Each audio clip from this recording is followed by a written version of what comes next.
About your challenging experiences diri sa CMU. Challenging gid ma'am is kanag yung financial ma'am kay though wala kayo koy bayro nun sa mga organization like college fee, department fee kay officer, pero namo koy mga bayro nun like libro samite sa mo sa bayo daghan kay mig lab manual kana nga mga bayro nun ma'am do ginagmay na siya pero kung matigom kay dako bayan na siya ma'am. So kana gid ang mga challenges og kanang pagkaon nimo everyday kay mao gid na para sa ko ang challenges ang financial. So the same time pud ma'am ang challenging pud sa pong part is time management. It's because during my senior high school and college life working student ko ma'am. Work ko sa eatery sa market. Actually, dili lang sa senior high ko nag-start. Gikan sa grade 8 nag-start ko work. So, mo to ma'am. Ka nag-work? Sa Montemayor Eatery ma'am, sa market. CMU market. So diha gyud ka nag-working? Yes ma'am. Pila pud imong, di ba murag na-mention ani mo last time? Nag-start ko sa 100 pesos ma'am, grade 8 ko 100. Ako na per day? Yes ma'am, pero dili ba ako per day maka-work kay eskwela. So kung Sunday ko maka-work ma'am kay maka 100 ko, muna na akong pasiguan sa ako ang isa ka simana sa Dulugo National sa junior high pa ko. And then, nagka-increase na din ma'am, gadako na akong sweldo anam-anam. Hantod na abot sa point ata nga 500 na akong sweldo per day. Katong magluto na ko, nagtising na ko magluto sa eatery.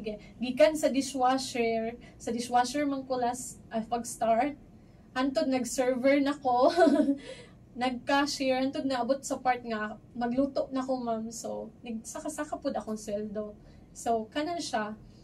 Very grateful kay ko sa opportunity pod nga na ako'y amo nga buotan sa si Ate Girlie nga Montemayor ug sa iyang pamilya nga.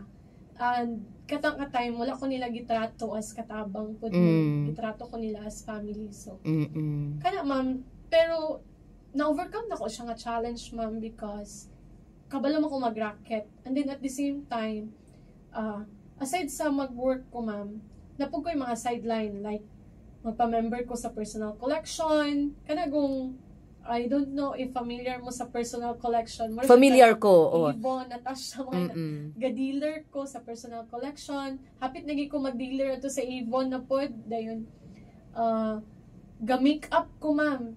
Ga-makeup ko, ga-sideline ko mga makeup, manicure, pedicure. Sa inana ko ka. Aryaton, artehon man sa good ko ma'am. So, murag, napod ko'y gamayng talent sa mag-makeup. So, kana mga sideline nako ma'am. Grabe nga rakitera gyud ay no.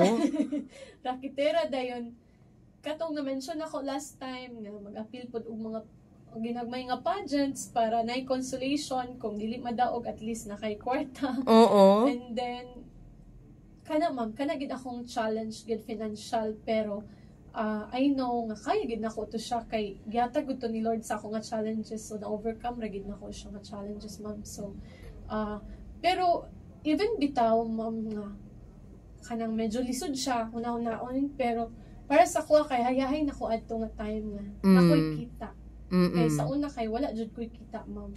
Nag-umarami and then tabang pugas and then syempre dili ka mo sweldo kay sa imo nang ginikanan. So kana katong nga time maski feeling sa uban nga lisod kay ko pero grateful kay ko kay nakoy kwarta, nakoy own nga kinitaan. So, pila mo tuod ka igsuon? Ikapila ka? 6 ma'am, ikaupat ko. Ikaupat ka. Then ang imong mga magulang are working na at that time or still studying? Naanay working isa adto ma'am dayon. Ang uban kay nag-stop og eskwela nga igsuon and then ako mga manghod nag-eskwela duha.